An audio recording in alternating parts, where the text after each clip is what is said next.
कहते हैं साध संगत जी, जो मानव दिन रैन जिह्वा से तू ही कहते हैं, कष्ट अनेकों सह कर भी वे मगन इसी में रहते हैं।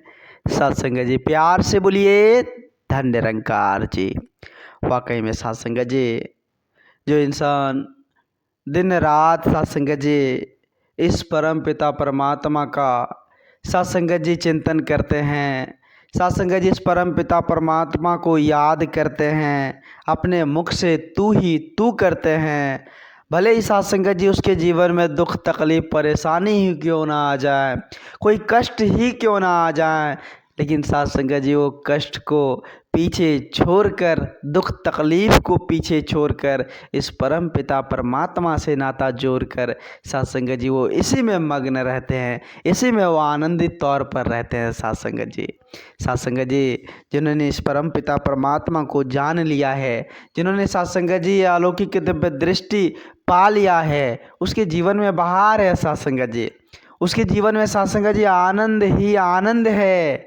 सत्संग जी, आओ हम सभी सत्संग जी समय का, जो आज सत्संग जी अमोलक समय परम पिता परमात्मा के असीम कृपा से हम सबों के झोली में आया है, सच्चे सदगुरु के असीम कृपा से हम सबों के झोली में आया है। इस समय में सत्संग जी इस परम पिता परमात्मा को जानकर, पहचान कर इसका गुणगान करते चले जाए। सत्संग जी, सत्संग जी जो खुदा के होने के एहसास में जीते हैं, इस परम पिता परमात्मा के होने का एहसास में जीते हैं, वो सत्संग जी सदा सात्विक मार्ग की ओर चलते हैं, वो रूहानियत की पथ की ओर चलते हैं। सत्संग जी उनसे कभी गलती नहीं होती है, उसके जीवन में बहार बहार होती है। सत्संग जी, सत्संग जी देखे होंगे, सत्संग जी कोई व्यक्ति है तो उसको देखने से पता चल जाता है कि वो किस तबके के इंसान है। सत्संग जी उसके चेहरे की ललाट से पता चल जाता है कि किस प्रवृत्ति के इंसान है,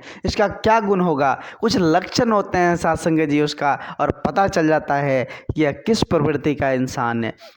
ठीक उसी प्रकार से सत्संग जी जो रूहानियत के पथ पर चलते हैं, जो इंसानियत के पथ पर चलते हैं, सत्संग जी उनका भी लक्षण होता है, उनका भी लक्षण होता है। सत्संग जी आइए जानते हैं कि जो सत्संग जी रूहानियत के पथ पर चलते हैं उनका लक्षण क्या होता है। सत्संग जी जो प्रेम से भरा पड़ा हो, जिसमें प्रेम कूट कूट कर भरा पड़ा रहता है, वो सत्संग जी देखने में लगेगा सत्संग जी के पूरे चेहरे की ललाट उसकी चमकेगी, क्योंकि सत्संग जी वो प्रेम उसमें कूट कूट कर भरा हुआ है। सत्संग जी उसका लक्षण होता है, जो रूहानियत के पथ पर चलते हैं उसमें प्रेम कूट कूट कर भरा होता है। सत्संग जिसमें सरलता होती है, सहनशीलता होती है। सत्संग जी क्षमा की बात किया जाए तो ये सत्संग जी, कोई सत्संग जी उनसे वैर करे, कोई इनसे तकरार करे तो उनको भी वो क्षमा कर देते हैं, भले ही वो कोई दुश्मनी उसका क्यों ना हो, उसको भी वो सत्संग जी क्षमा कर देते हैं। देखिए सत्संग जी रूहानियत के पथ पर चलने वाले इंसान कितने दयालु होते हैं। सत्संग जी दया से भरे पड़े रहते हैं, करुणा से भरे पड़े रहते हैं। सत्संग जी, सत्संग जी नम्रता की बात किया जाए तो इतने नम्र विचार होते हैं, इतने मिठास होते हैं उनके विचार में, बोल में, जो सत्संग जी सुनने वाले को पूरा आनंद आता है। सिर्फ बात सुनकर ही सत्संग जी इतने ज़्यादा मोटिवेट हो जाते हैं, जो सत्संग जी दुख अगर हमारे पास है तो वो दुख भी हमारा ख़त्म हो जाता है उनके विचार सुनकर। जो रूहानियत के पथ पर चलते हैं उनके विचार बोल सुनकर हम सत्संग जी टेंशन फ्री हो जाते हैं। सत्संग जी उदारता की बात किया जाए तो इतने उदार होते हैं, इतने सत्संग जी उसके चेहरे की चमक होता है, जो देखने में लगता है ये तो साक्षात कोई सत्संग जी लग रहा है कि ये सत्संग जी परम पिता परमात्मा जो साक्षात इसको उतार दिया है। सत्संग जी नेकी करने के लिए, ईमानदारी के साथ कार्य करने के लिए, धैर्यता की बात अगर किया जाए, सत्संग जी इतने धैर्य होते हैं, इतने धैर्य होते हैं कि सत्संग जी कोई भी कार्य हो तो बड़ा ही धैर्यता के साथ करते हैं। कोई सत्संग जी उतावलापन नहीं, कोई सत्संग जी झंझट नहीं, कोई बिल्कुल भी नहीं। बड़ा ही सात्संग जी धैर्य के साथ काम करते हैं। नम्रता की बात किया जाए, सरलता की बात किया जाए, सहनशीलता की बात किया जाए तो बिल्कुल सात्संग जी सहन में तो इतना होता है कि कोई अगर दो चार बात भी बोल दे तो उसको भी वो सात्संग जी सहन कर लेते हैं, क्योंकि वो समझते हैं उसके पास अगर ज्ञान होता तो इस तरह नहीं बोलता, उसके पास अगर समझ होती, बुद्धि विवेक होती तो इस कदर वो नहीं चलता। सात्संग जी अगर मान लीजिए हमें कोई जो दो चार बात बोल दिया, अगर उसको हम उल्टा कर बोल देंगे तो उसमें और हम में क्या फर्क पड़ेगा। जो ज्ञानी होते हैं वो चेतन होते हैं। सात्संग जी कहते हैं ना, ज्ञानी हो सो चेतन होए। सात्संग जी वो बड़ा चेतन होते हैं। वो सात्संग जी कभी तकरार कभी झोल झपट में नहीं पड़ते हैं। ईमानदारी की बात किया जाए सात्संग जी तो जो रूहानियत के पथ पर चलते हैं वो बड़ा ईमानदार होते हैं सात्संग जी।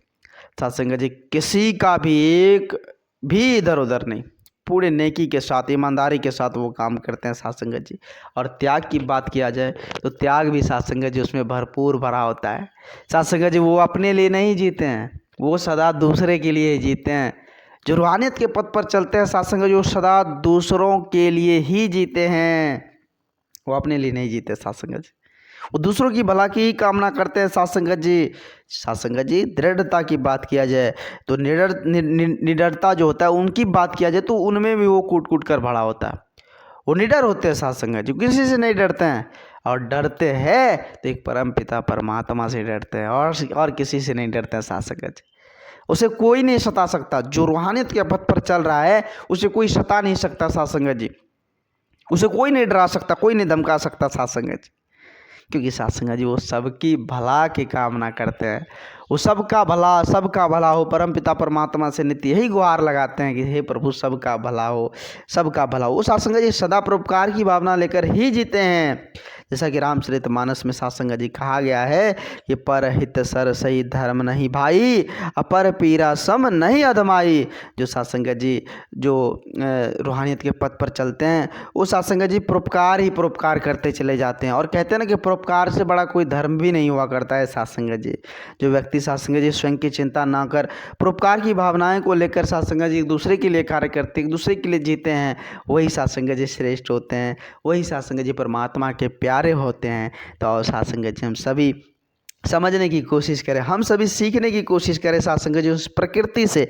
देखेंगे सात्संग जी वो प्रकृति, वो सूरज चांद सितारे, वो वायु, वो पेड़ पौधे, वो नदी तालाब हवा, वो बादल, वो सात्संग जी बिना किसी स्वार्थ की सेवा में लगे हुए हैं। उसमें कोई स्वार्थ नहीं है कि हम ये जो हवा दे रहे हैं इतनी धरती के लोगों को तो हमको कुछ चाहिए, ऐसी भावनाएं उसके पास नहीं है सात्संग जी। वो निस्वार्थ भाव से सात्संग जी सेवा कर रहे हैं सात्संग जी। इसी प्रकार से सात्संग जी हमको सीखनी है, उन प्रकृति से समझनी है सात्संग जी। वो क्योंकि वो सेवा की प्रेरणा दे रहा है कि देखो हम किस प्रकार से सेवा कर रहे हैं, आप भी इनसे जुड़ जाओ। तो आओ सात्संग जी आज बेला है समझने की, समझने की। हम भी सात्संग जी से रूहानियत के पथ को अपना कर हम भी अपने जीवन को कल्याण कर सकते हैं, हम भी अपने जीवन को आनंद से भर सकते हैं। आओ सात्संग जी आज समय के रहबर सदगुरु माता जी की असीम कृपा है। सदगुरु माता जी आज चारों तरफ ब्रह्म ज्ञान की ज्योत जगाकर हम इंसानों को चेतन कर रहे हैं, जगाने की कोशिश कर रहे हैं। ये इंसानों जाग जाओ, जाग जाओ, क्योंकि फिर सात्संग जी ये मौका मिलेगा कि नहीं इसकी कोई गारंटी भी नहीं है। आज समय के पैगंबर इस धराधाम पर आकर हम इंसानों को समझा रहे हैं, जगाने की कोशिश कर रहे हैं। तो आओ सात्संग जी हम जाग जाएं और इस परम पिता परमात्मा को जानकर पहचान कर भक्ति करें, सच्चे सदगुरु के श्री चरणों में नतमस्तक होकर यह अलौकिक दिव्य दात को प्राप्त कर इस परम पिता परमात्मा का ऊट आसरा लेकर जीवन को जिए, आनंदित जीवन जिए। दास अधिक शब्दों का सहारा न लेते हुए दास क्षमा चाहेगा आप जिस भी संत महात्माओं के श्री चरणों में। दास को माफ़ करना, उतनी बोलने की हुनर नहीं, क्षमता नहीं जो आप जैसे महान दिव्य संतों के आगे कुछ बोल पाएँ। दास भुलनहार है, दास आप जी के श्री चरणों के धूल के समान है। दास को माफ़ करते हो अपने श्री चरणों से जुड़े रखना। प्यार से बोलिए धन्य निरंकार जी।